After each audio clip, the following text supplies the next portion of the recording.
বিসমিল্লাহির রহমানির রহিম। আমি শামসুজ্জামান শামু। আমি এই এলাকারই সন্তান। আমাদের দীর্ঘ প্রতীক্ষিত এবং প্রত্যাশিত বড়ভিটা টু টেঙ্গনমারি রাস্তা, যেই রাস্তায় প্রতিদিন প্রায় 20,000 মানুষ জেলা শহরের একটা মূল রাস্তা। আমাদের বহুল প্রতীক্ষিত প্রত্যাশা যে এই রাস্তাটার আমাদের সংস্কার হবে, নতুন করে রিপেয়ারিং হবে। এটা আমরা কর্তৃপক্ষের কাছে তথা স্থানীয় যারা জনপ্রতিনিধি আছে তাদের কাছে আমরা বারবার আবেদন করছিলাম। তার ওই ফলশ্রুতিতে আমরা দেখতে পারলাম যে আমাদের রাস্তার কাজ হচ্ছে। আমরা এলাকাবাসী আন্তরিকভাবে উৎসাহ প্রদান করলাম এবং তাদেরকে আমরা সত্যিকার অর্থে আমরা বাহবা দিলাম যে যা হোক আমাদের রাস্তার কাজ হচ্ছে। কিন্তু চরম এবং পরম পরিতাপের বিষয় হচ্ছে আমাদের রাস্তা, জনগণের রাস্তা, আমাদের অর্থ দিয়ে এই রাস্তা নির্মিত হচ্ছে। রাস্তা প্রথমত সুন্দরভাবে নির্মিত হচ্ছিল, কার্যক্রম হচ্ছিল।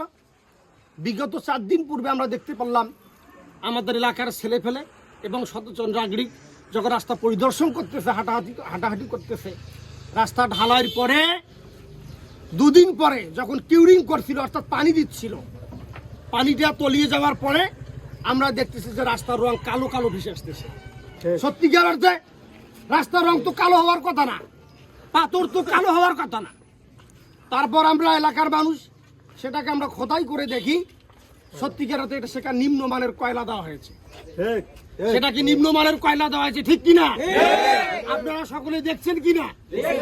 আমাদের দাবি হচ্ছে আমাদের রাস্তা, এই জনগণের রাস্তা, জনগণের অর্থ দিয়ে যে রাস্তা নির্মিত হচ্ছে সেটা নিম্নমানের মালামাল দিয়ে যেটা সংগৃহীত, সেটা আমরা কখনোই আমরা প্রত্যাশা করি নাই। ঠিক কিনা বলেন আপনারা? আমরা চাই এই রাস্তা যেখানে নিম্নমানের মালামাল দেওয়া হয়েছে সেটা নতুন করে আবার রিপেয়ারিং করার আমরা জোর দাবি জানাচ্ছি। শুধু তাই নয়, যে কর্তৃপক্ষ, যে ঠিকাদারি প্রতিষ্ঠান এবং সংশ্লিষ্ট প্রতিষ্ঠান যারা আছেন তাদেরকে জনগণের কাছে ক্ষমা চাইতে হবে যে তারা নিম্নমানের মাল সামগ্রী দিয়ে কেন রাস্তা নির্মাণ করলো, ঠিক কিনা? অবশ্যই তাদেরকে ক্ষমা চাইতে হবে এবং ক্ষমা চাওয়ার সাথে সাথেই যে নিম্নমানের সামগ্রী দিয়ে আমাদের রাস্তা রিপেয়ারিং করছে বা নির্মাণ করছে এটা দ্রুত এটা অপসারণ করতে হবে বা তুলে নিতে হবে। এটা আমাদের এলাকাবাসীর পক্ষ থেকে আমরা জোর দাবি জানাচ্ছি। কথা বলেন ঠিক কিনা?